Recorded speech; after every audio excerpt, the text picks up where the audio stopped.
Good afternoon to you viewers and subscribers. Welcome back to my channel. Welcome back to another video. So this video is a follow-up video to my last video where I was talking about the passage of Hurricane Mellisa in my country of Jamaica. All right.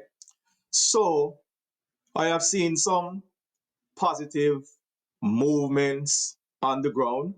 I have seen where some of the roads are being cleared, and I have seen where food items, desperate need of food items, start to reach some people in communities that are desperate. I've seen an update on the Jamaica Observer where there are still some dead bodies to be retrieved by the morgue you know.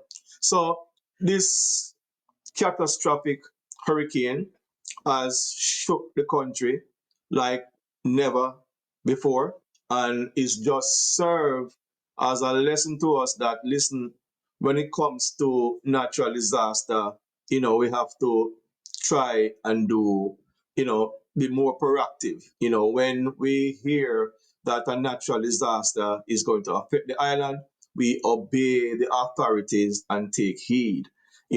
Some people did not take the instructions of the authority by moving to shelter before the hurricane impact the island. And when the hurricane hits, in the middle of the hurricane, they are now calling out for assistance for them to be transported to shelters. All right. And that is so detrimental because what is going to happen is that you're going to put the rescue team and your team in a precarious position that probably could have cost life.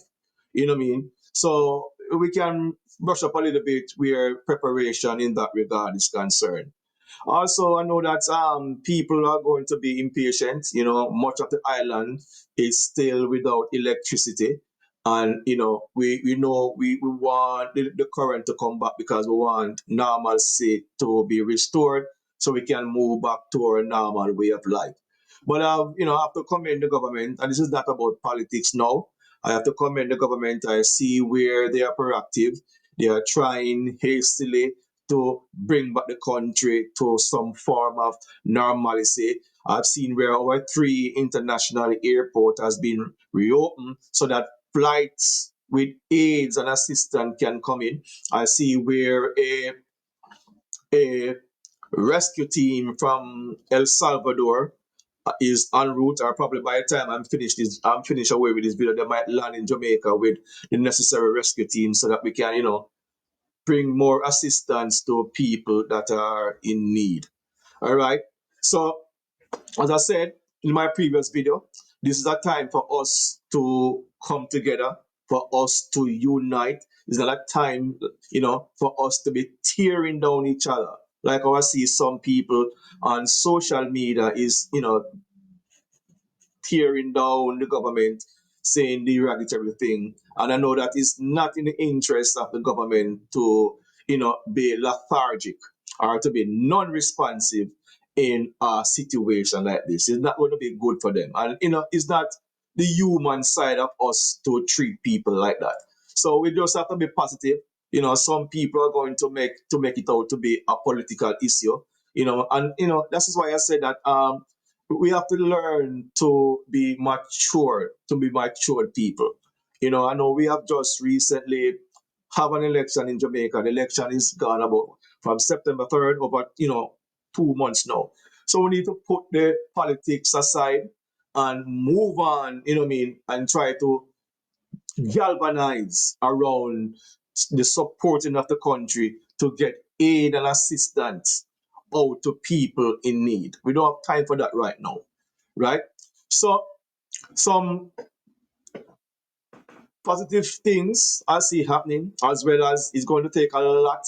I heard one gentleman was describing driving in St. Anne's today that he has driven probably about up to 500 meters, and as far as you can see, that everything just level.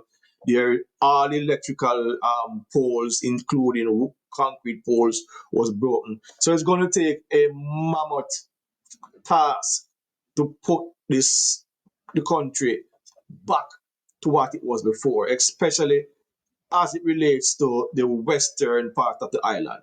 St. Elizabeth, Westmoreland, and Nova, St. James, and Trelawney, and part of St. Anne, right?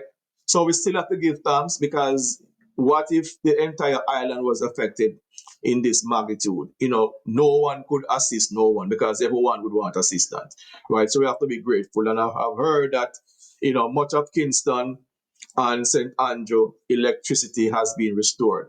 So we are moving along, at a slow pace nonetheless, but we have to ensure that we have to take into consideration that some of the roads are still impassable.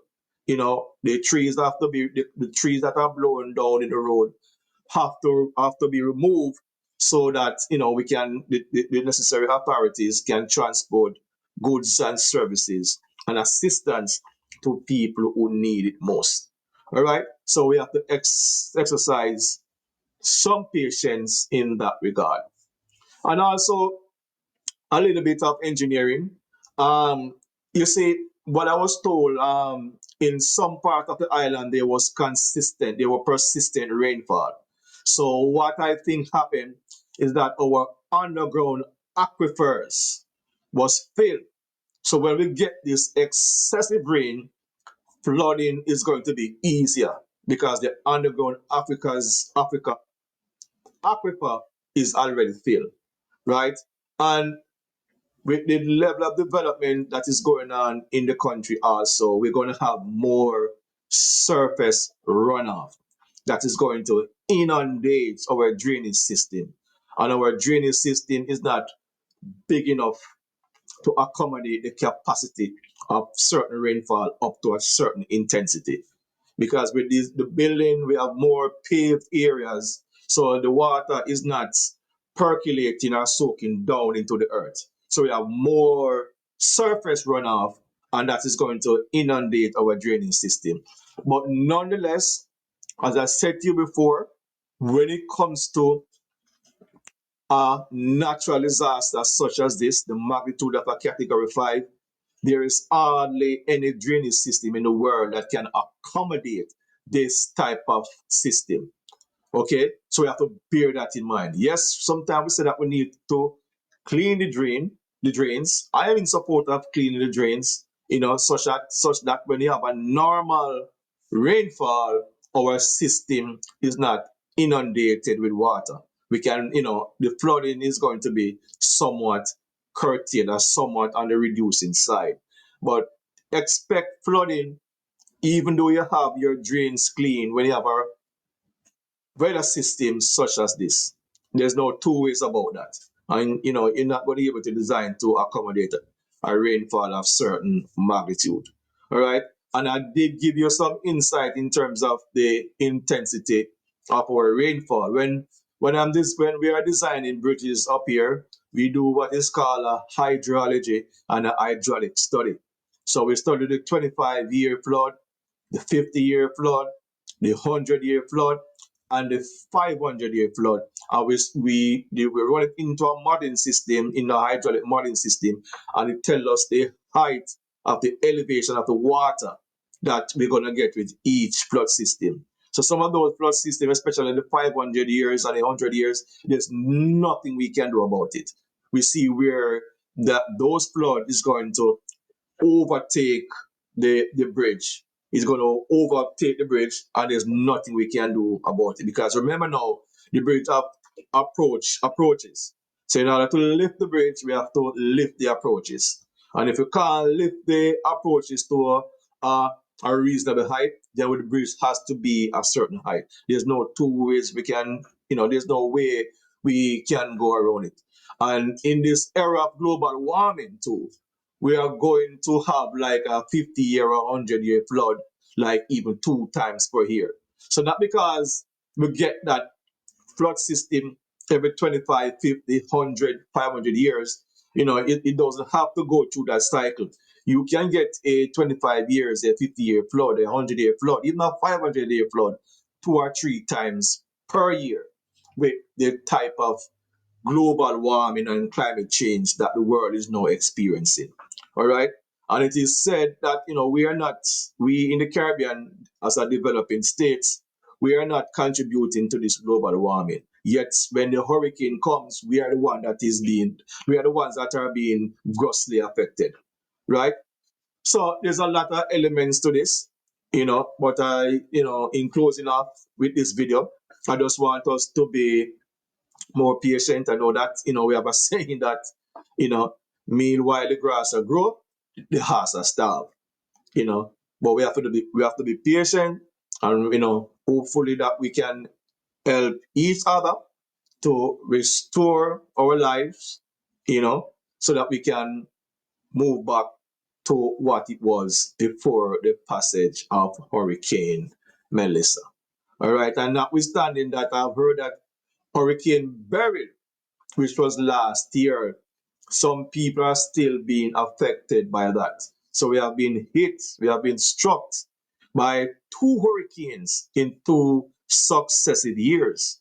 Last year and this year. Last year, it passed on the south coast and we get some significant damage. But this year, and to the level of destruction that I've seen, man, I have seen where even buildings on the sea coast in St. Elizabeth, right, where the sea comes in, right, and just in Black River, where the sea comes in and just hit down the entire structure, the walls, roof, everything, you know. So the forces of nature, is unpredictable. And us as engineers, sometimes we try the worst case scenario, but sometimes the worst case scenario does not add up to what is going to happen in the actual event such as this. All right. So this is just a quick update. I have to do these videos, because I'm overly concerned about the level of destruction in terms of, buildings, our road structures, our bridges, what I mean? I see a lot of landslides, soil erosion and such alike. So, you know, I have to say something and I have to do a bit these videos, just to show to my viewers and subscribers and my fellow Jamaicans that, I'm on board and I'm empathizing and sympathizing to those people who have been severely affected. And condolences again to the families of those, to those families who lose loved one, and I'm deeply saddened by the level of destruction to some of the properties that I've seen and leave people totally homeless. So I'm keeping up good spirits, and I hope I will catch you in another video upload. All right. If there are any questions, you can ask me any questions about rainfall. I did study hydraulics in my civil engineering, so I know a little bit about water as well. All right. Catch you in another video. Take it easy. Good.